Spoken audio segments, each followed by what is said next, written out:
So you need to download this certificate in netacad.com. So once we have login, then you can go direct to the click on the profile section, and then you can see menu profile, and on the menu profile you can see we have the badges certificate, so you can click there.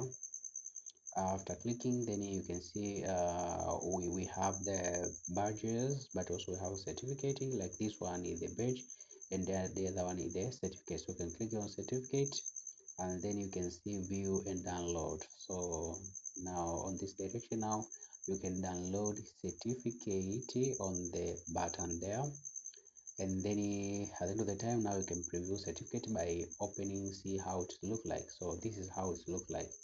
We have another thing to show you, and that is a learning transcript. So with the learning transcript, you can go to the profile, and profile you have the transcript, so you can click the transcript, and then you can see we have the button for generate transcript, and then at the end of the time, now you can download your transcript, and then the transcript it will be downloaded, and at the end of the time you can see now you have the certificate, but also have the transcript.